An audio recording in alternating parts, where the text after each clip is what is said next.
Hello guys, എല്ലാവർക്കും സുഗമോ ദേവിയിലെ latest എപ്പിസോഡിന്റെ വിശേഷങ്ങളിലേക്ക് സ്വാഗതം. അങ്ങനെ നമ്മുടെ ബലരാമന്റെ മരണം നമ്മുടെ ചന്ദ്രയെ ആ ഒരു സമനില തെറ്റിക്കുന്ന രീതിയിൽ എത്തിച്ചിട്ടുണ്ട്. എന്തായാലും ഭയങ്കര വാവിട്ടലറി കരയുന്നുണ്ട് നമ്മുടെ പ്രഭാവതി ആയാലും നമ്മുടെ ദേവി ആയാലും ഒരുപോലെ തന്നെ സങ്കടപ്പെടുന്നുണ്ട്. അപ്പൊ എല്ലാവരും നമ്മുടെ സിദ്ധാർത്ഥനാണ് കൊലയാളി എന്നുള്ള ഒരു രീതിയിലാട്ടോ അവിടെയൊക്കെ പറയുന്നത്. അപ്പൊ ഇത് കേൾക്കുമ്പോൾ നമ്മുടെ പ്രഭാവതിക്കും ദേവിക്കും കൂടുതൽ സങ്കടം വരിക. കാരണം എന്ന് വെച്ചാൽ ഇത്ര നാളും തെറ്റ് പോലും ചെയ്തില്ല, ലാസ്റ്റ് അത് പരിഹരിക്കാൻ വേണ്ടി പോയപ്പോൾ അതെങ്ങനെയും സംഭവിച്ചല്ലോ, നമ്മുടെ സിദ്ധാർത്ഥൻ എന്നേക്കുമായിട്ട് ഇനി ജയിലിലായിരിക്കുമല്ലോ എന്നൊക്കെ ഓർത്ത് അവരും ഭയങ്കര സങ്കടപ്പെട്ടൊക്കെ നിൽക്കുക. അപ്പുറത്താണെങ്കിൽ നമ്മുടെ മേരി തോമസ് ഈ വാർത്ത അറിയുന്നുണ്ട്, നമ്മുടെ ബലരാമന്റെ മരണ വാർത്ത. അപ്പൊ തന്നെ വേറൊരു പാർട്ടി പ്രവർത്തകൻ വന്നിട്ട് നമുക്ക് റീത്ത് വെക്കാനൊക്കെ പോകണ്ടേന്ന് പറയുമ്പോൾ നമ്മുടെ മേരി തോമസ് പറയുന്നുണ്ട്, ഇല്ല, എനിക്ക് അതിനൊന്നും പറ്റില്ല, ഞാൻ അതിനൊന്നും മന്നില്ല, ഒരു ശോചന സംഘത്തിൽ ഞാൻ ഇല്ല എന്നൊക്കെ പറയുന്നൊക്കെ ഉണ്ട് കേട്ടോ. അങ്ങനെ തന്നെ നമ്മുടെ മേരി തോമസ് നമ്മുടെ സിദ്ധാർത്ഥനെ ഒന്ന് വിളിച്ചു നോക്കുന്നുണ്ട്. അപ്പൊ സിദ്ധാർത്ഥനെ വിളിച്ചു നോക്കുമ്പോൾ നമ്മുടെ നന്ദൻ വേഗം ആ കോൾ എടുത്തിട്ട് കട്ട് ചെയ്ത് കളയും.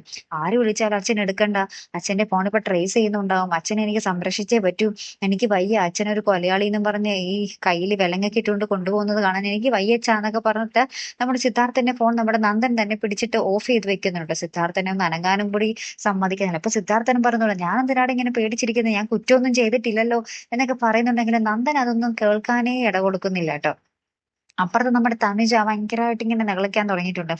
ആകെപ്പാടെ ഒരു നല്ല മനുഷ്യൻ അദ്ദേഹം ഉണ്ടായുള്ളൂ, അദ്ദേഹത്തെയും എന്റെ അച്ഛൻ കൊന്നു കളഞ്ഞല്ലോ, ഇനി എന്റെ അച്ഛൻ ജയിലിലായിരിക്കും, എന്തായാലും ഞാൻ തെളിയിക്കും, എന്റെ പിതൃത്വം തെളിയിക്കും, DNA ടെസ്റ്റ് ഞാൻ ജയിലിൽ പോയിട്ടായാലും നടത്തിയിരിക്കും എന്നൊക്കെ പറഞ്ഞിട്ട് നമ്മുടെ തനുജ അങ്ങനെ കുറെ ഡയലോഗൊക്കെ നമ്മുടെ വളർത്തച്ഛനോടും വളർത്തമ്മയോടൊക്കെ പറയുന്ന ഒരു രംഗങ്ങളൊക്കെ തന്നെയാട്ടോ കൂട്ടുകാരെ നമുക്ക് കാണുവാൻ സാധിക്കുന്നതും.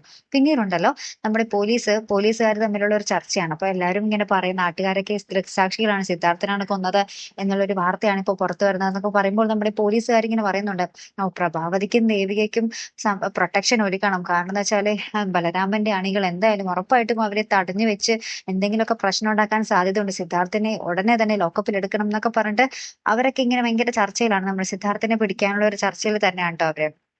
അപ്പുറത്ത് നമ്മുടെ രജനി ഈ വാർത്തകളൊക്കെ അറിഞ്ഞിട്ട് ഭയങ്കര സങ്കടപ്പെട്ട് ഭയങ്കര കരയുന്നുണ്ട്. എനിക്കൊന്ന് അച്ഛനെ കാണണം, അച്ഛനെ ഇനി എനിക്ക് കാണാൻ പറ്റുമോ, അച്ഛൻ ജയിലിലായിരിക്കുമല്ലോ ഇനി എന്നൊക്കെ പറഞ്ഞിട്ട്, അച്ഛൻ ഇതിനാണോ എല്ലാ പ്രശ്നങ്ങളും ഞാൻ പരിഹരിക്കുമെന്നും പറഞ്ഞ് പോയത് എന്നൊക്കെ പറഞ്ഞ് ഭയങ്കരമായിട്ട് സങ്കടപ്പെടുന്നൊക്കെ ഉണ്ട് കേട്ടോ. അപ്പൊ നമ്മുടെ ഗിരി പറയുന്നുണ്ട്, രജനിക്ക് ഇപ്പൊ പോകാൻ പറ്റില്ലല്ലോ, പകരം ഞാൻ പോയി അന്വേഷിച്ചോളാം കാര്യങ്ങളൊക്കെ, എന്നിട്ട് ഞാൻ നിന്നെ അറിയിച്ചോളാം എന്നൊക്കെ പറഞ്ഞ് നമ്മുടെ ഗിരീഷ് നമ്മുടെ രജനീനെ ആശ്വസിപ്പിക്കുന്നുണ്ട്. ശേഷം നമ്മുടെ മുരളി നമ്മുടെ നന്ദനെ വിളിക്കുന്നുണ്ട്.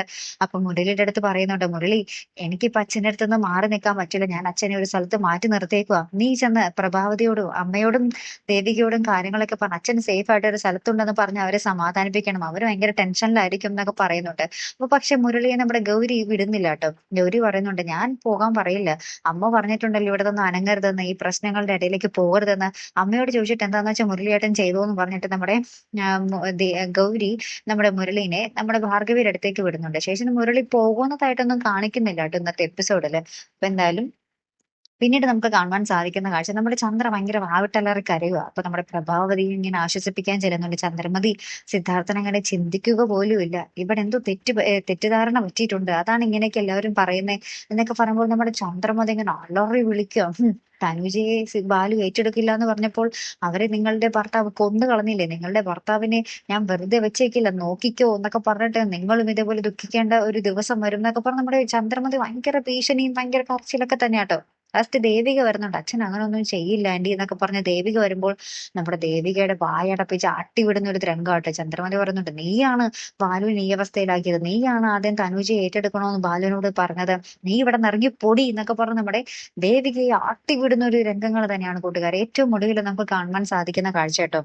പിന്നെ എന്തൊക്കെയായി തീരുമല്ലേ നമ്മുടെ സിദ്ധാർത്ഥന്റെ കാര്യം, ഗോവിന്ദ, ശരിക്കും ഇത് സുഗമോ ദേവി മാറ്റിട്ട് സുഗമോ സിദ്ധാർത്ഥൻ ആക്കുന്നതായിരിക്കും നല്ലത്. കാരണം എന്ന് വെച്ചാൽ എല്ലാ ദുരന്തങ്ങളും നമ്മുടെ സിദ്ധാർത്ഥനിലാണ് ഇപ്പൊ വരുന്നത്, ദേവിക്ക് കുറച്ച് നാളായിട്ട് കുഴപ്പമൊന്നുമില്ല അല്ലെ.